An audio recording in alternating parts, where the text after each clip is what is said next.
मैं एस.बी. शर्मा आप सभी बच्चों का ऑनलाइन क्लास में पुनः स्वागत करता हूं।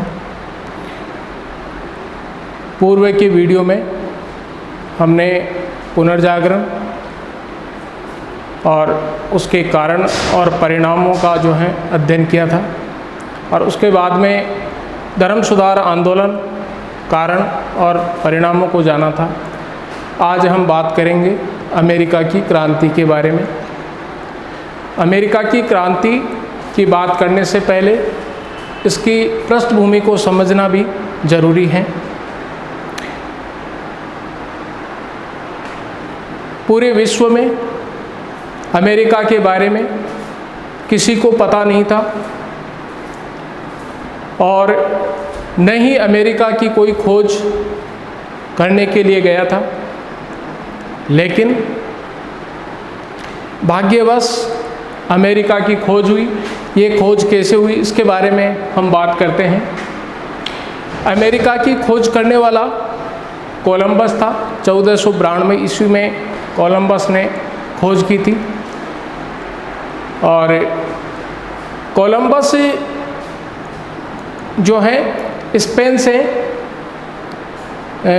एशिया के जलमार्गों की खोज करना चाहता था, लेकिन जलमार्गों की खोज करने के लिए धन की आवश्यकता थी और कोलंबस के पास में इतना धन व्यक्तिगत रूप से था नहीं कि वो लगा सके।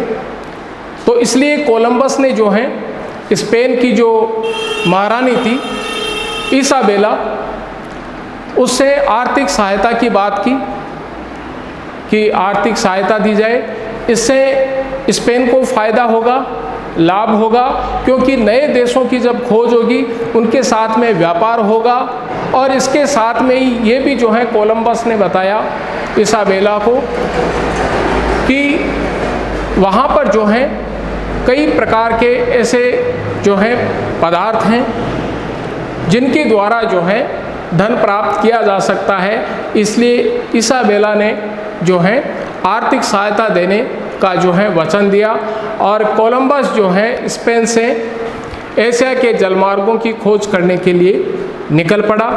उस समय कोलंबस के पास में 3 जहाज़ थे और 87 नाविक थे। तो स्पेन से कोलंबस ने शुरुआत की और अपने साथियों के साथ में वह रवाना हुआ। कुछ सप्ताह के बाद में चलने के बाद में भी, समुद्र में चलने के बाद में भी कोलंबस को कहीं भी धरती के दर्शन नहीं हुए। इसलिए कोलंबस के जो साथी थे उनकी जो हिम्मत है वो जवाब देने लगी, लेकिन कोलंबस हिम्मत हारने वालों में से नहीं था और वह लगातार चलता रहा। और 10 सप्ताह के बाद में चलने के बाद में कोलंबस ने धरती के दर्शन किए और अमेरिका के तट पर पहुंचा और उस तट को रेड इंडियन का नाम दिया। उन लोगों जो लोग देखे उसने उस तट पर, और उन लोगों को उसने रेड इंडियन का नाम दिया। और वो जो द्वीप था वो बहामा द्वीप था, अमेरिका का तट था। और उसके बाद में कोलंबस स्पेन आया, जहाँ पर उसका स्वागत किया गया, लेकिन कोलंबस भी स्पेन के राजकोष को भर नहीं पाया। जो उसने वादा किया था वो वादा पूरा नहीं हो पाया, राजकोष नहीं भर पाया।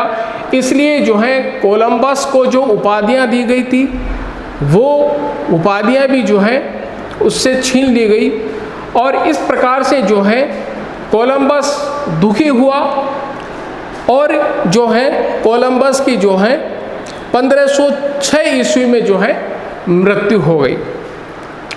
इसके बाद में हम बात करते हैं अमेरिका के नामकरण की, यानी अमेरिका जो नाम है वो कैसे रखा गया। तो इसके नामकरण की अगर अपन बात करें तो एक ही अमेरिगो वेस्पुची नाम का जो है यात्री था और उसने ब्राज़ील तक यात्रा की और जो भी यात्राओं में जो है उसने देखा सुना तो उसने जो है उसका वर्णन जो है बड़े पैमाने पर किया, लोगों में प्रचार प्रसार किया। जितना प्रचार प्रसार जो है कोलंबस नहीं कर पाया था उससे कहीं ज़्यादा जो है उसने प्रचार प्रसार किया। इसलिए जो है कोलंबस जो है वो जो है प्रचार प्रसार में कम रह गया और जो है ये आपका अमेरिगो वेस्पुची है वो जो है इसमें ज़्यादा जो है आगे बढ़ गया। इसलिए जो है अमेरिगो के नाम से जो है अमेरिका का नामकरण हुआ, अमेरिका का जो है नाम पड़ा, इसलिए अमेरिगो वेस्पुची के नाम पर जो है अमेरिका का नाम पड़ा। इसके बाद में अपन बात करते हैं अमेरिका की क्रांति की। तो अमेरिका में जो क्रांति हुई तो हम उसको ऐसे परिभाषित कर सकते हैं कि अमेरिका के लोगों ने स्वतंत्र होने के लिए जो आंदोलन किया उसे अमेरिका की क्रांति अथवा अमेरिका का स्वतंत्रता संग्राम कहा जाता है। और अमेरिका की जो क्रांति है उसके पीछे प्रमुख जो कारण रहे वो इस प्रकार से हैं। पहला कारण है उपनिवेशों में इंग्लैंड के प्रति प्रेम का अभाव, यानी जो अमेरिका जो उपनिवेश था वह इंग्लैंड का था। इंग्लैंड ने जो है अपना नियंत्रण स्थापित कर रखा था अमेरिका पर और जो इस उपनिवेश में जो रह रहे थे वो लोग जो हैं या अधिकांश जो लोग हैं वो जो है इंग्लैंड से आए हुए थे। और इसके साथ ही इंग्लैंड में ये भी था कि अगर किसी व्यक्ति को जो है सज़ा दी जाती थी तो उसको जो है अमेरिका भेजा जाता था। ये कहा जाता था कि अगर कोई व्यक्ति सज़ा से बचना चाहता है तो वो अमेरिका चला जाए। तो काफ़ी लोग जो हैं वो अमेरिका आ गए थे। इसलिए अधिकांश जो लोग थे वो ऐसे लोग थे जो इंग्लैंड से जो है वहाँ के अत्याचार से जो है वो झेल कर के आए थे। इसलिए जो उपनिवेश अमेरिका के उपनिवेश में जो रहने वाले जो लोग थे वो जो है इंग्लैंड के प्रति कोई भी सद्भावना नहीं रखते थे, उनसे कोई भी जो है प्रेम नहीं रखते थे। तो ये भी एक क्रांति का कारण है पहला। दूसरा अपन बात करते हैं जीवन शैली में अंतर। हमने पूर्व के जो है टॉपिक में पढ़ा था कि इंग्लैंड में जो है पोप और पादरियों का पूर्ण नियंत्रण था। इसलिए स्वतंत्र होकर के कोई भी व्यक्ति जो है वहाँ पर अपना धार्मिक अनुष्ठान या जो है धार्मिक कार्य नहीं कर पाता था। और ऐसे लोग जो हैं अमेरिका में आकर के जो है रहने लगे और वहाँ पर देखा कि स्वतंत्रता पूर्वक जो है वो अपना जो है धर्म जो है निर्वाह कर सकते हैं, धर्म को जो है मान सकते हैं। तो जो इंग्लैंड के लोग थे और अमेरिका के जो लोग थे रहने वाले थे उनकी जीवन शैली में जो है वो अंतर आ गया था, क्योंकि इंग्लैंड के जो लोग थे वो परंपरागत जो है रीति रिवाजों को मानने वाले थे, उनकी कोई नई सोच नहीं थी। जबकि अमेरिका के जो लोग थे उनमें जो है एक नई सोच आ चुकी थी। वो जो है स्वतंत्र होना चाहते थे, वो किसी के नियंत्रण में रहना नहीं चाहते थे, वो किसी पोप के नियंत्रण में रहना नहीं चाहते थे, किसी पादरी के नियंत्रण में रहना नहीं चाहते थे। इसलिए उनकी जीवन शैली में जो है अंतर था और यही नई सोच, यही जो अंतर है उसी के कारण से जो है अमेरिका की क्रांति हुई। तीसरा जो कारण हम देखते हैं स्वतंत्रता प्रेम। अमेरिका के जो लोग थे वो ये मान के चलते थे कि किसी के नियंत्रण में रहने से कभी भी जो है विकास नहीं हो सकता। इसलिए इंग्लैंड जो है वो शोषण करता रहेगा और वो कभी भी विकास नहीं कर पाएंगे। इसलिए जो है अमेरिका के लोग ये मान के चलते थे कि उनको जो है स्वतंत्र होना चाहिए और स्वतंत्रता पूर्वक जो है वो अपना व्यापार कर सकते हैं और जो है वो राजनीति में भी भाग ले सकते हैं। इसलिए जो है वो स्वतंत्रता के प्रेमी थे। इसलिए हर अमेरिका का व्यक्ति जो है स्वतंत्र होने के लिए तैयार था। चौथा कारण है दोषपूर्ण शासन व्यवस्था। इंग्लैंड ने जो अमेरिकी उपनिवेश था उसमें जो शासन व्यवस्था स्थापित कर रखी थी उसमें जो है दोष आ चुके थे, उसमें बुराइयां आ चुकी थी। क्यों कि इंग्लैंड की जो सरकार है वो अमेरिका को केवल और केवल धन प्राप्त करने का जरिया मानती थी, इसलिए जो है दोषपूर्ण शासन व्यवस्था थी और एक धन कमाने का जो है जरिया थी। इसलिए अमेरिका के लोग इस बात को भली भांति जानते थे कि इंग्लैंड के लोग जो हैं उनको लूटना चाहते हैं और उनको जो है गुलाम बना करके रखना चाहते हैं। इसलिए जो है इस शासन व्यवस्था से जो है उनको मुक्ति जो है मिलनी चाहिए।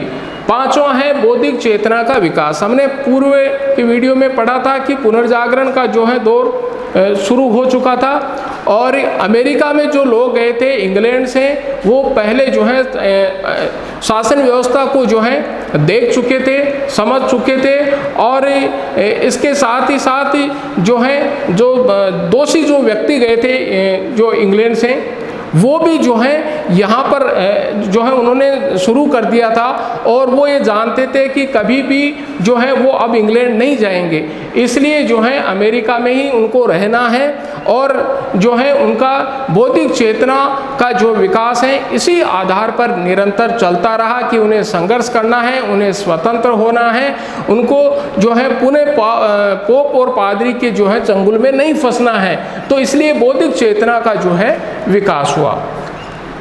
छठा जो कारण है उपनिवेशों का आर्थिक शोषण, यानी जो है इंग्लैंड के लोगों की प्रारंभ से ये मान्यता थी कि जो उपनिवेश केवल शोषण के लिए ही बनाए जाते हैं, तो उनको शोषण करना है और धन कमाना है। इसलिए अमेरिका के जो लोग हैं वो ये इंग्लैंड की नीति को जान चुके थे कि इंग्लैंड जो है आर्थिक शोषण करना चाहता है, धन कमाना चाहता है, उनका विकास कभी भी जो है करना नहीं चाहता है। इसलिए उपनिवेशों का आर्थिक शोषण भी जो है अमेरिका की क्रांति का कारण बना।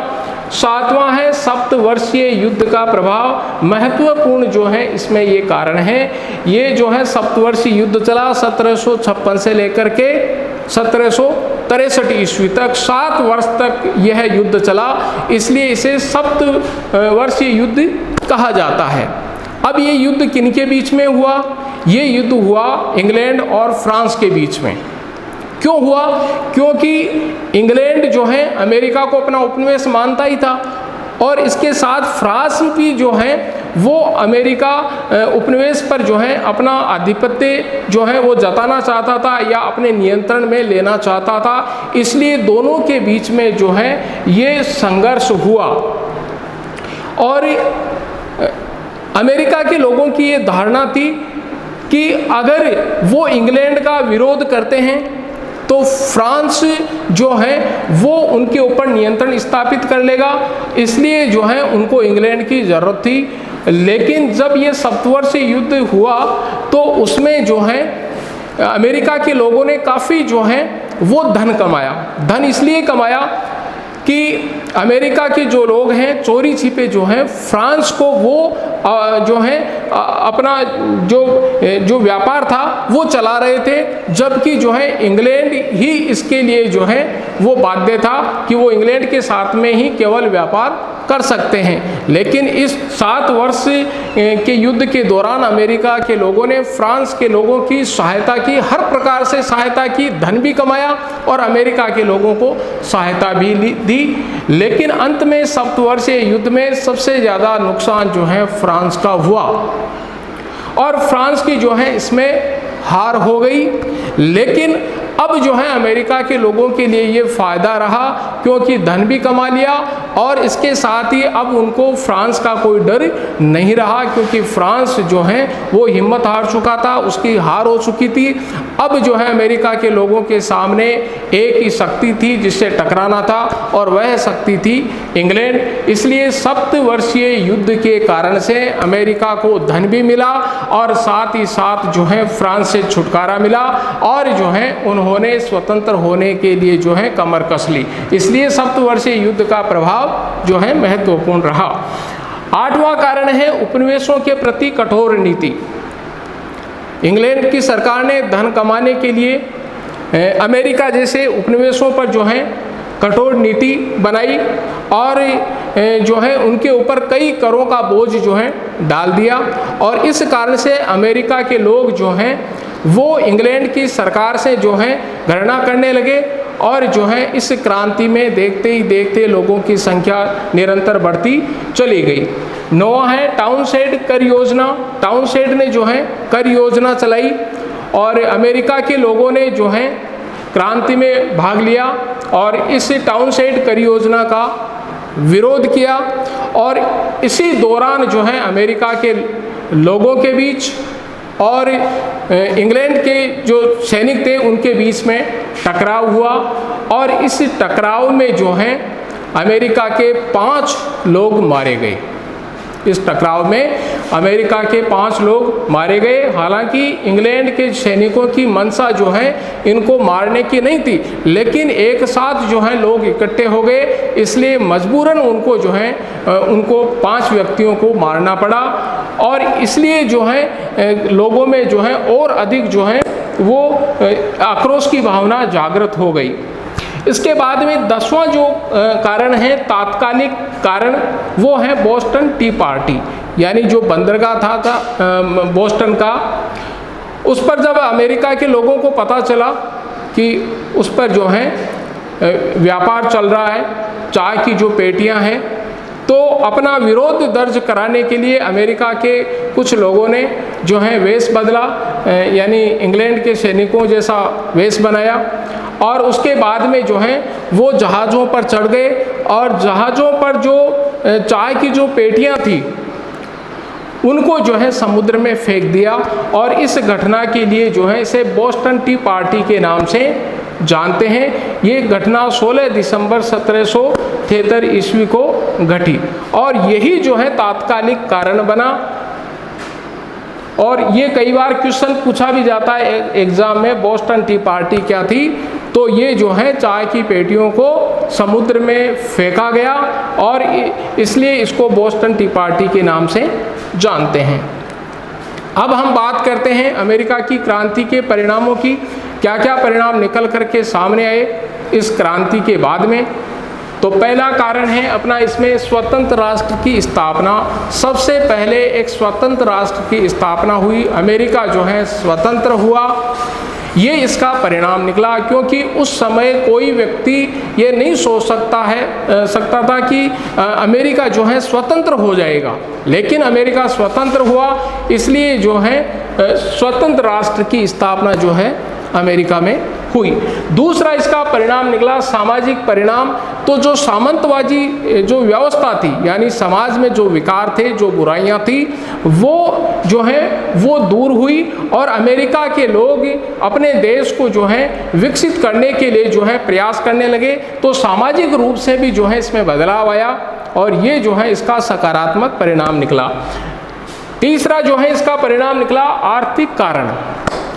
आर्थिक कारण जो है ये परिणाम इसलिए निकला क्योंकि पहले जो है इंग्लैंड से व्यापार करने के लिए अमेरिका के लोग जो हैं वो बाध्य थे, लेकिन जब अमेरिका आज़ाद हो गया तो अब उनकी बाध्यता भी समाप्त हो गई। अब वो किसी के साथ में भी व्यापार कर सकते थे, स्वतंत्र होकर के व्यापार कर सकते थे। इसलिए जो है अमेरिका की क्रांति के बाद में जो है अमेरिका की जो आर्थिक स्थिति है वो और अधिक मजबूत हुई। तो ये इसी का परिणाम है। अगर अमेरिका की क्रांति नहीं होती तो अमेरिका आज़ाद नहीं होता, और आज़ाद नहीं होता तो वो जो है स्वतंत्र होकर के व्यापार नहीं कर सकता था। इसके बाद में चौथा परिणाम निकला धर्मनिरपेक्ष राज्य की स्थापना। धर्मनिरपेक्ष राज्य की स्थापना कैसे कि पहले इंग्लैंड में जो है ईसाई धर्म का जो है वो बोलबाला था और उसमें जो है पोप और जो पादरी थे वो प्रमुख थे। जो है वो पोप जो है ईश्वर का प्रतिनिधि माना जाता था। लेकिन जब वहाँ से कई लोग जो हैं वो अमेरिका आ गए तो अब उनकी जो है धारणा अलग थी उनसे। वो मानते थे कि उन पर जो है वो ईसाई तो बने रहेंगे, लेकिन जो है पोप का या किसी पादरी का उन पर नियंत्रण नहीं हो सकता है और वो जो है स्वतंत्र होकर के जो है अपना धर्म जो है वो चला सकते हैं, अपना धर्म जो है मान सकते हैं। इसलिए धर्मनिरपेक्ष राज्य की पहली बार जो है स्थापना हुई। पांचवा जो है इसका परिणाम निकला इंग्लैंड की नीति में परिवर्तन।